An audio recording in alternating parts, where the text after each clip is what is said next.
brethren, sa araw ng knowledge, ito yun, dalawang mensahe sa Ginoo, and thank you to the Lord that used me this morning. So, ang ating pag-aaralan ngayong umaga nito is sa book of Isaiah. No? Isaiah 55 verses 1 to 7. So, please all stand and let's read all together. In verse 1, say amen una. Isaiah 55 verses 1 to 7. Amen. Let's read all together. Verse 1. Who, everyone that thirsty, come ye to the waters, and he hath no money, come ye and buy and eat. Ye come buy and wine and milk without money and without price. Wherefore do you spend money for that which is not bread, and your labor for which satisfies not? Hearken diligently unto me, and eat ye that which is good, and let your soul delight itself in fatness.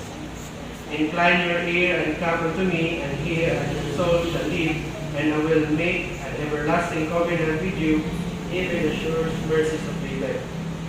Verse 4. Behold, I have been given him for a witness to the people, a leader and commander to the people. Behold, thou shalt call a nation that thou knowest not, a nation that knowest not thee shall run unto thee, because of the Lord thy God, and for the Holy One of Israel, for he hath glorified thee. Seek ye the Lord while he be found, and call ye him while he is near. Let the wicked forsake his way, and the righteous man his thought, and let him return unto the Lord, and he will have mercy upon him, and our God, for he abundantly pardon. Let's pray. Our Heavenly Father, we give you our Heavenly Provider. Thank you, Lord, for your steady grace and mercy. Thank you for this morning, Lord God. Thank you for continuing to guide us, O Lord. We pray for this morning. Word, Lord God, Lord. Use me, Lord, as your vessel, as your preacher, as your mouthpiece, to bring your word to your people. And we ask for forgiveness for our sins, and let everyone, Lord God, have wisdom and understanding. Help us, Lord, to learn from your word this morning. Jesus Christ, we pray. Amen. So, please all be seated. Title po ng message po natin ngayong umaga is the Divine Invitation. Divine Invitation. Sa book of Isaiah, chapter 55, verses 1 to 7. As itong book na ito is napaka-memorable po para sa akin. Kasi ito po yung book na ito ay ito po yung sinare sa akin bago ko naligtas, at sa by the grace of God ay Jesus Christ as my Lord and Savior. So, as no way of introduction, ang book of Isaiah ay sinulat sa panahon ng pagkatako ng mga Israelita sa Babylonia. So, ito po yung time na na-excite po yung mga Israelites, nabihan po ng mga Israelites, mga taga-Babylonia. At itong panahon, ito po yung panahon na matinding lungkot at pagkawala ng kanilang pagnanais na makabalik sa kanilang bahay.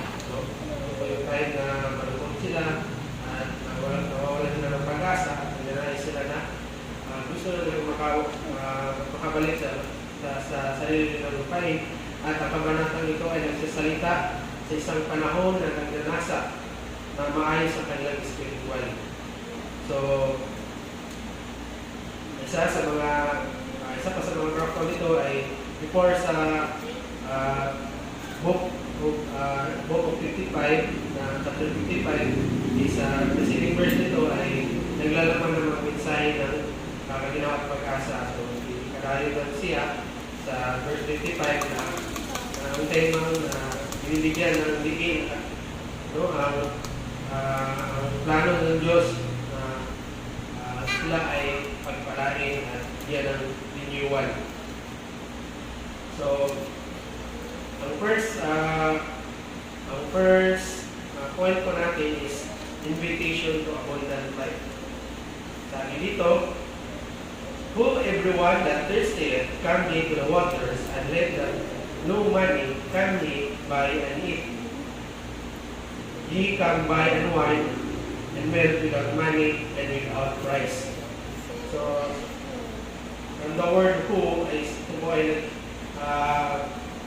ito po ay nagpapaliwatig na bigyan natin ng attention, no? Urgency, no? That everyone that thirsty, so hindi rin siya literal na thirsty na uhaw, na minum ng tubig, but ito ay nagpapaliwatig na sino po itong mga tao na people who seek the Lord, no? Sino itong mga tao na nangangailangan ng Panginoon. At sabi ito, coming to the water, may invitation na sinasabi si Isaiah na invitation not to waters. Waters represent Jesus Christ. So, as we know that Jesus Christ is a living water, providing spiritual for our souls. And he that no money come ye and buy and eat. So, sinasabi dito, invitation, hindi na kailangan natin ng pera o salapi para tayo ay maka-avail ng binigay ng Panginoon sa atin, no? Na binigay sa atin and sabi dito, come, buy wine and milk without money and without price. So, ang kailangan ng is meron tayong trust and faith sa Panginoon. No? Kailangan natin ng pagsalig at pagtubo. No? Na come, buy and wine. Wine is represent blood of Jesus Christ. Symbolize covenant. No? Alam naman natin na napaka-powerful ng blood na ito. Without shedding of blood is no remission. And milk is sign of abundance. It's all free, no? Yata rin sa Ginoo na libre. So, verse 2, sabi nga dito sa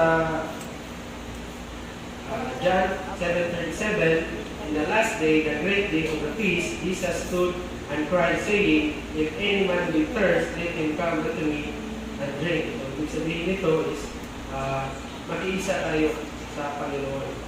Kaya mayroon tayong Lord's Supper. No? So, sabi dito sa Revelation 22:17, and the Spirit and the bride say, come, and let him, and he that say, come, and let him that thirsteth come, and whosoever will, let him take the water like freely. No?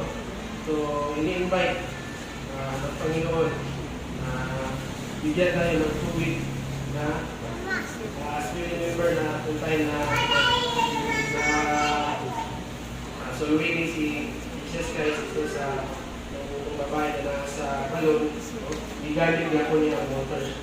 Bibigay, sabi ng Panginoon, bibigay siya tubig na hindi na muling mauuhaw. So, sabi sa verse 2, wherefore do you spend money for what is not bread, and your labor for what is satisfies not?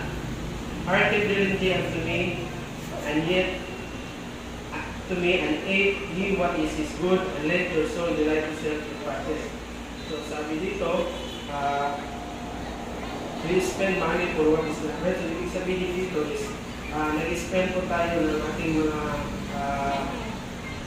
resources na hindi naman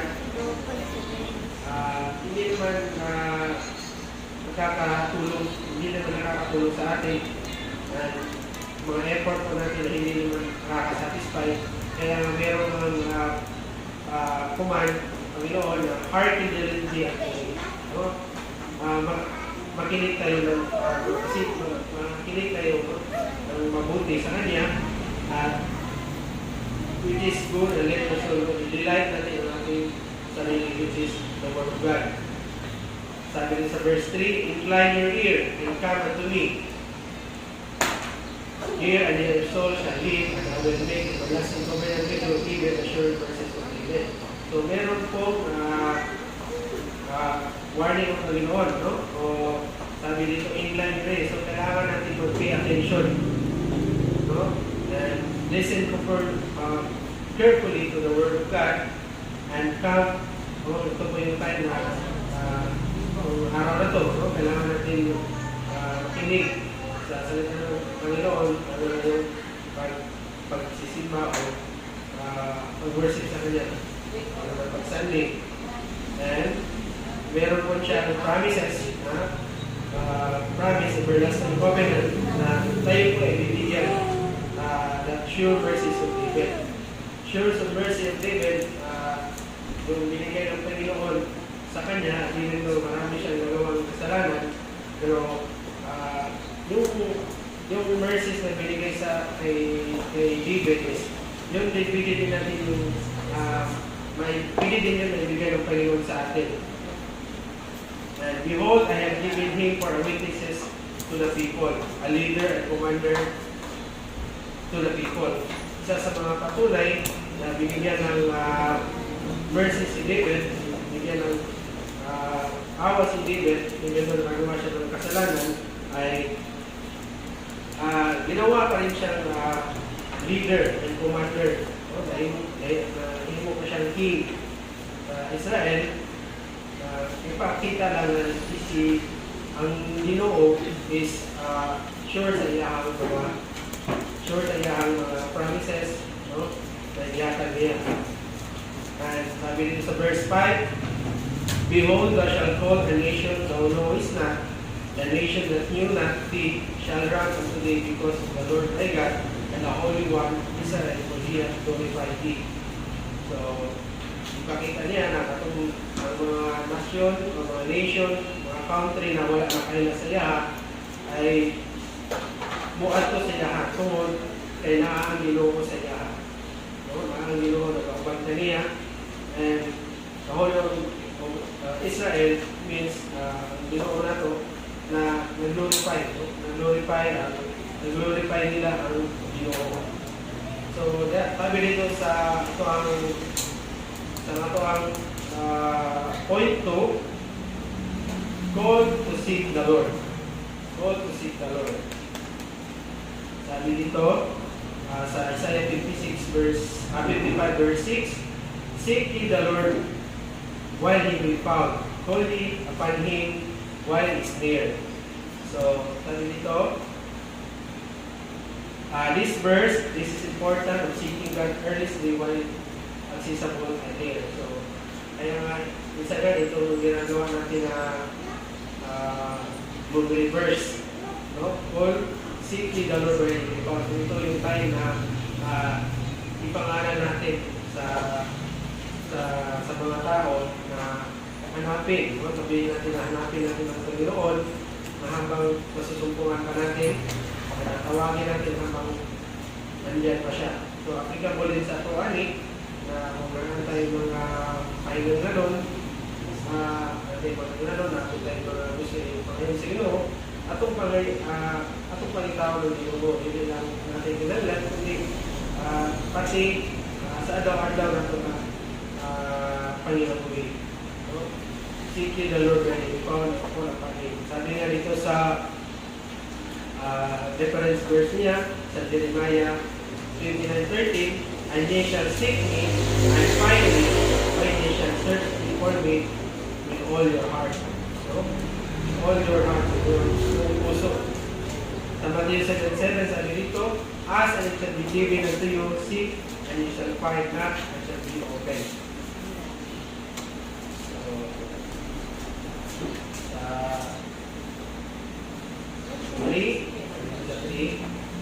Point 3 na to, God's mercy and forgiveness. No? So, sa Isaiah 55 verse 7. Sabi dito, let the wicked forsake his way, and his righteous man is taught, and lead him return to the Lord, while he will have mercy upon him, for God will for him that pardon.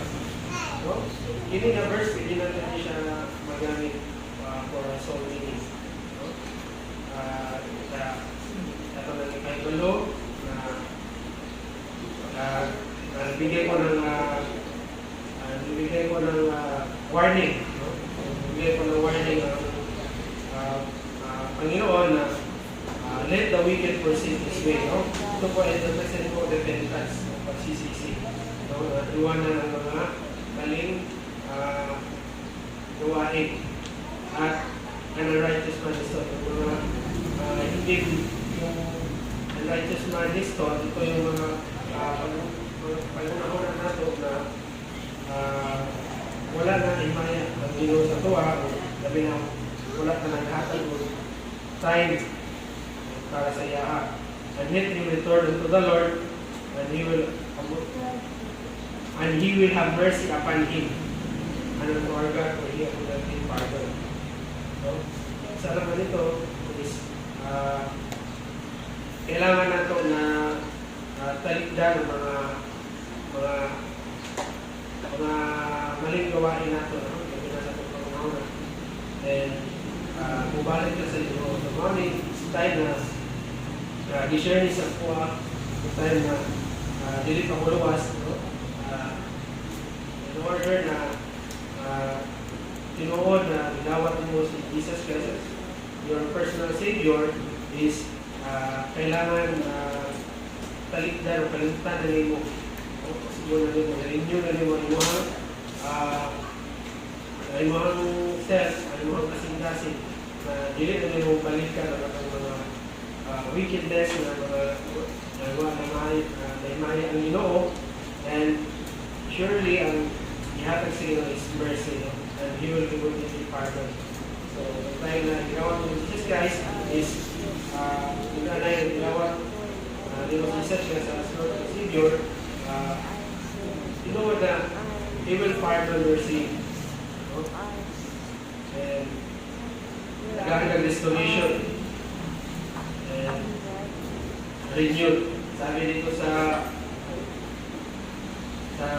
Micah 7:18, who is God like unto thee that pardon iniquity and casteth thy transgression and remnant of his heritage, retaining not his honor because of thy mercy. Sa 1 John 1:9, if we confess our sin, He is faithful and just to forgive our sin and to cleanse us unrighteousness. The last is promise of renewal. Promise of renewal, sabi dito sa Isaiah 55:12-13, for ye shall go with joy and be lead with peace the mountain and hills, and shall break forth before you into singing, and all the trees of field shall clap their hands instead of their thorns, shall come the birthday instead of their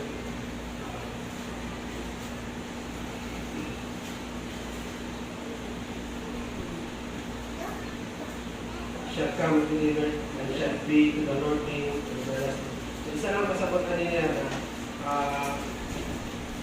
sa 55:11 nililay, so shall my word shall be going forth out of my mouth, it shall not return unto me void, but it shall accomplish that which I please, and it shall prosper in the place where I send it.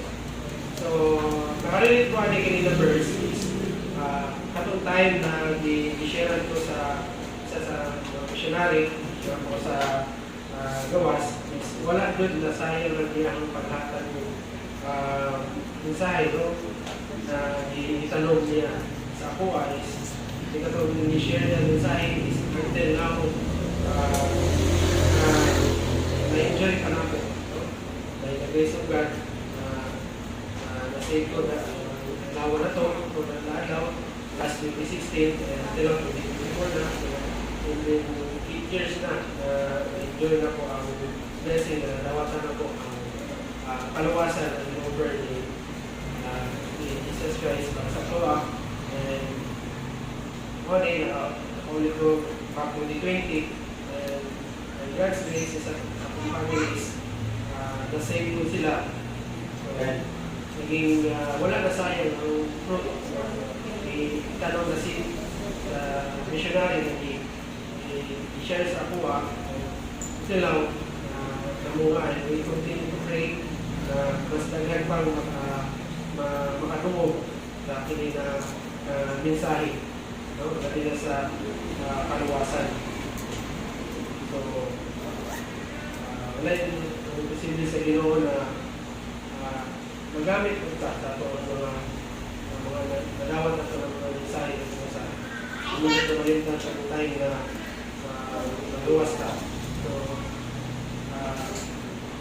isa po sa maging lugulog sa Ginoo is kailangan i-share ko na kung sa platong na nadawatan o na mayroong kalawasan.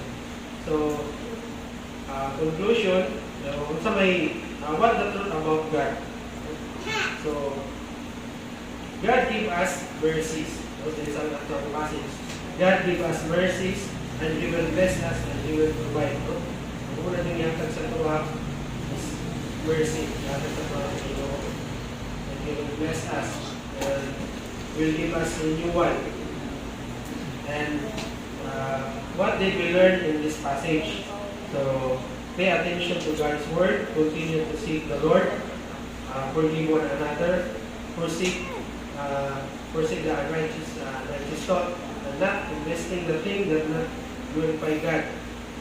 Respond what the Lord said and command. So, ang mga promises, what the promises to DBC in this text, Lord will give us mercy. Lord is very true to His word, and Lord give us prosperous what we did. As same as King David. And number 3, what will I keep away?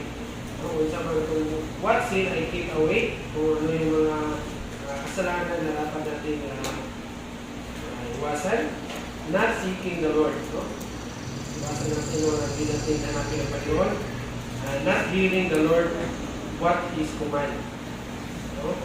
Mga wicked ways, mga unrighteous thoughts na to, mga na itong dapat iwasan. And next, what does God wants me to change? Change in our life. Kailangan ng ating Panginoon is a surrendered life. And to be a good testimony to others or our believers. So, and what I thank God for this text. So I thank God. We thank God that He saved us. So He gave us everlasting life, and I thank God that He gave us chance to know about Him. And last, what is our response to what I have learned this morning? So, by God's grace, we will continue to know others about salvation. So, mga ipadayan na ito. So, meaning, evangelistic, we continue to invite others to know kaluwasan. And we will involve all and so meaning and continue to be faithful to His word. And that's all. Thank you. Amen. Thank you so much, Brother Samboy, the divine invitation. So salamat kayo sa Ginoo that every time when God invites everyone, especially yung mga